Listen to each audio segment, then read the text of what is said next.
شادی کے بعد زندگی کیسی جا رہی ہے دونوں کی؟ کچھ بھی نہیں, وہ ہیپی نے, انہوں نے رنگ اڈے نے. کس کا رنگ اڑا ہے؟ حارث بھائی, حارث صاحب مجھے کسی نے دکھایا, میں اس میں نا باہر تھا تو مجھے صرف اتنا پتا ہے کہ نبیہ کی شادی ہو گئی ہے. اچھا, باقی بھی سنا اور بہت کچھ ہوا, مگر مجھے اس کی تفصیل نہیں پتا کہ کیا کیا کچھ ہوا اس عرصے میں. میں مشاعروں میں تھا تو البتہ ایک کلپ مجھے کسی نے دکھایا جس میں آپ نے کہا پتہ نہیں میں گولی وولی مار دوں گی کسی کو, حارث کو.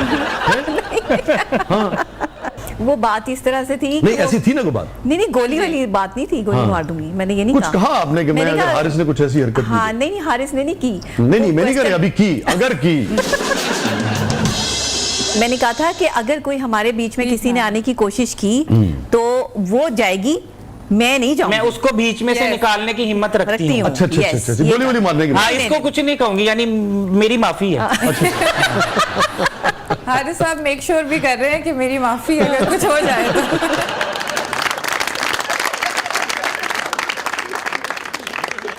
کوسچن کر رہے تھے اینکر, ایک تو اینکرز کے کوسچن بھی تو ڈیفرنٹ ہوتے ہیں نا, آپ کو پتہ ہی ہے.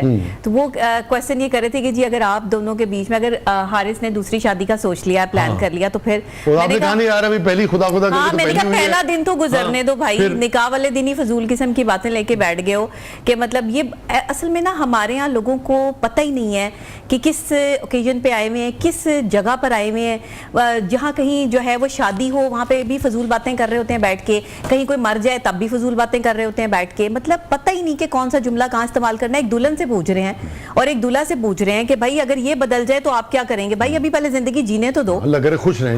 لیکن آپ کے پلیٹ فارم سے میں ایک چیز بتانا چاہتا ہوں کہ کافی چیزیں اے آئی جنریٹڈ بھی ہیں. ہاں جی کافی وہ بھی ہیں. اچھا مگر یہ جو بات ہو رہی ہے یہ آئی جنریٹڈ, یہ والی نہیں ہے لیکن کافی چیزیں ہیں. اچھا ہم اس پہ بھی بات کرتے ہیں, مگر پہلے اس پہ کر لیں چونکہ سچی بات ہے کہ مجھے کسی خاتون نے دکھائی, ایک خاتون نے مجھے دکھائی اور انہوں نے مجھے کہا کہ میں ان کی اس بات سے بالکل متفق ہوں.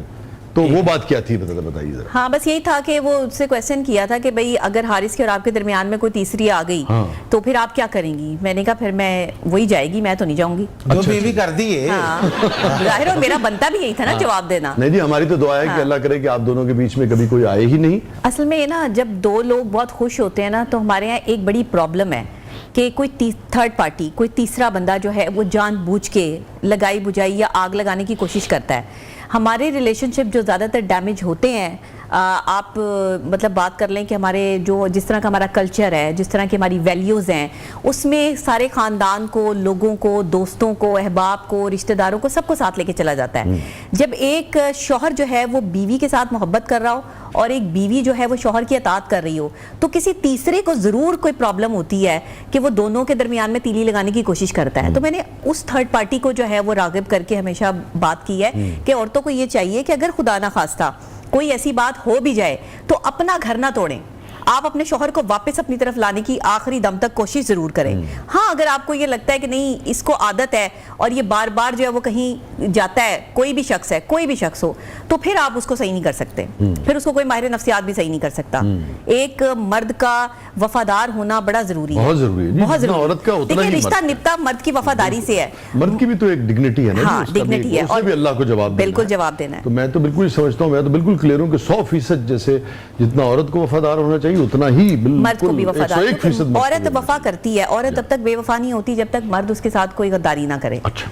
اور مرد جو ہے وہ خاص طور پر جب وہ اس کو دوسری عورتوں کو دیکھنے کی عادت ہو یا کوئی ایسے مسائل ہوں تب گھر ٹوٹتے ہیں. تو میں مردوں سے بھی ہمیشہ یہی کہتی ہوں کہ آپ اپنی بیویوں کو سجائیں سنواریں, ان کے ساتھ جو ہے وہ ٹائم سپینڈ کریں. آپ کو جیسی خواتین پسند ہیں آپ اپنی بیویوں سے اظہار کریں کہ ایسی رہا کرو یا ایسے کپڑے پہنو. اب جیسے یہ مجھے کہتے ہیں کہ جیسے حارث مجھے کہتے ہیں کہ شلوار قمیض آپ پہنتی ہیں تو زیادہ اچھی لگتی ہیں, اسی لیے آپ نے کہا کہ آج تو نہیں پہنوں گی, آج تو یہ پہن کے جاؤں گی جو میں. یہ تو ڈیزائنر کا ہے نا, لیکن کیا ہنا کیا, یہ ہنا سلمان کا ہے. ہنا سلمان ہنا کروڑوں کا پیاری ہے.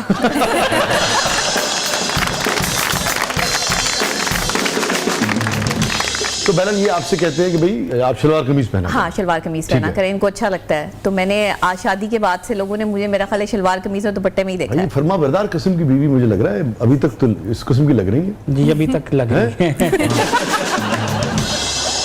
تو آپ بھی فرما بردار شوہر ہیں کہ نہیں؟ انہوں دی آواز نہیں نکلن رہی. یہ طے کب کیا آپ دونوں نے کہ بھئی اس رشتے میں, رشتے ازدواج میں بن جائے 6 سال پہلے جو ہے پروفیشنل تعلق ہمارا بنا, 5 ساڑھے 5 سال تک پروفیشنل تعلق رہا. ٹھیک ہے. اس کے بعد کافی اونچ نیچ ہوئی کیونکہ ایک ایسوسیشن چلا رہے تھے. تو پھر ہم نے یہ فیصلہ کیا کہ ایک دوسرے کا ساتھ دیا. یہ میرے دشمنوں کے ساتھ کبھی نہیں بیٹھی, میں ان کے دشمنوں کے ساتھ کبھی نہیں بیٹھا. یہ چیز بہت اٹریکٹ کی, آپ کو اچھی لگی. میں نے ایسے لوگ بہت کم دیکھے ہیں, کیونکہ جب کسی کو مفاد ملتا ہے تو وہ آپ کے دشمن کے ساتھ بیٹھتا ہے, لیکن آپ اتنے وفادار ہوتے ہیں اپنے دوست کے ساتھ. یہ چند لوگ ہوتے ہیں کہ وہ وفاداری کا اینڈ تک جو ہے وہ نبھاتے ہیں, لیکن اس کے بعد جب وہ یہ دیکھتے ہیں کہ میرے دوست کو جو ہے وہ وہاں سے فائدہ تھا اور یہ مجھے نقصان پہنچانے والے کے ساتھ بیٹھ گیا اپنے مفاد کے لیے, تو وہاں پہ دل ٹوٹتا ہے. تو ایسے لوگ میں نے دیکھے نہیں. تو ان کو میں نے دیکھا کہ کافی جگہ ان کو آفرز ہوئی اور ان کے مفاد بھی پورے ہو سکتے تھے, ان کو فائدے ہو سکتے تھے بہت, لیکن یہ میرے دشمنوں کے ساتھ نہیں بیٹھی. تو حارث کون سا مومنٹ تھا جب آپ کو لگا کہ اچھا بھی یہ کولیگ اس کا جو تعلق ہے, دوستی کا جو تعلق ہے, کہ اب اس رشتے کی طرف بڑھ جانا چاہیے, اس کو یہ شکل دے دینی چاہیے؟ اصل میں ڈاکٹر نبیہ علی خان جو ہے وہ اکیلی خاتون ہے, اور ہمیشہ جو ہے وہ میں نے ان کو دیکھا کہ بہت ڈٹرمننٹ اور محنتی, بہت انہوں نے محنت کی ہے. 14-15 سال سے ان کا جو ہے وہ شعبہ صحافت سے تعلق ہے, اور اللہ نے عزت شہرت دیا 12-13 سال بعد جا کر, یعنی پلیٹ میں تو ملی نہیں, تو بہت سٹرگل ہے ایک. تو ان کی کافی چیزیں مجھے اچھی لگی. پھر انہوں نے ایک پیغام بھیجوایا مجھے کسی کے تھرو, تو پھر مجھے جا کے سمجھ آئی کہ 5.5 سال سے میرے ساتھ کیوں تھی. اچھا, تو اس کا مطلب پیغام انہوں نے بھیجوایا. اچھا. پھر مجھے جب میں نے سوچا نا, سوچ بچار کیا, تو مجھے پتا چلا کہ یہ اتنا ساتھ میرا اس لیے دیتی تھی, لیکن یہ اظہار نہیں کر سکتی تھی. اچھا, یعنی کہ شائع ہیں, شرماتی رہی ہیں 5.5 سال سے. ہاں, اس معاملے میں شائع. ہاں, تو انہوں نے اظہار نہیں کیا. مجھے سمجھ آئی, پھر میں نے جو ہے وہ جب پرپوزل کو ایکسیپٹ کیا, تو پھر جب ان کی میری ملاقات ہوئی تو یہ پھر شائع تھی. اچھا, تو انہوں نے واپس تو نہیں لے لیا؟ نہیں لیا, لیکن اس بات کو وہ کہتی کہ نہیں ڈر گئی. ہاں, کیا بات ہے, ایڈا فرما بردار مرد میں نہیں دیکھے. کس موقع پہ سوچا کہ اچھا بھئی یہ ان کے ساتھ زندگی گزاری جا سکتی؟ یہ لاسٹ ایئر نا میرے گھر میں بات ہو رہی تھی کہ میری والدہ نا بڑی سخت بیمار تھی, تو وہ چاہتی تھی کہ میں شادی کر لوں. تو انہوں نے مجھے کہا کہ نبیہہ اب میرے پاس زیادہ وقت نہیں ہے, اور میں چاہتی ہوں کہ تم اکیلی نہ رہو, میرے بعد تمہارا کون خیال کرے گا. بھائی تو ہیں لیکن ان کی شادیاں ہوئی ہیں, وہ اپنے سلسلہ دیکھیں گے, تو تم اور بچہ جو ہے وہ بالکل اکیلے رہ جاؤ گے. تو میں چاہتی ہوں کہ تم کوئی اپنی پسند دیکھ لو. آپ کی ایک بچہ بھی ہے؟ جی, میرا بیٹا ہے. ہاں جی, میرے ہسبینڈ کی ڈیتھ ہو گئی تھی, تو اس وجہ سے جو ہے وہ اس کے بعد پھر میں نے سوچا نہیں شادی کرنے کا. اب وہ میری عمر چھوٹی تھی اس ٹائم, تو ظاہر ہے مجھے نہیں اتنا اندازہ تھا. صاحبزادے کتنے بڑے ہیں آپ کے؟ ابھی ماشاءاللہ وہ 7 سال کا ہوا. جی, تو پھر اس کے بعد جب میں یہ سوچتی تھی کہ حارث کی تو شادی نہیں ہوئی بھی. حارث کی شادی نہیں؟ ہاں, حارث کی تو شادی نہیں ہوئی ہوئی, تو اس کے گھر والے کیا سوچیں گے کہ یار اس کا بچہ بھی ہے, اور میں اس کو کہہ دوں یہ مجھے انکار کر دے, یہ میری بے عزتی ہے. مجھے تو ہر بات پر اپنی توہین فیل ہوتی ہے. میں کسی کو کہوں یہ پاسبل نہیں ہے, اور کوئی مجھے کہے یہ میں ہونے نہیں دیتی. تو یہ معاملہ تھا میرے ساتھ, یہ بڑا کرٹک سچویشن تھی. تو حارث کو میں نے 3rd پرسن تھے ہمارے آرگنائزیشن کے, جو ہے وہ کلیم صاحب جو ہے وہ ہمارے جنرل سیکرٹری. تو میں نے بال کلیم اللہ کو دے دی.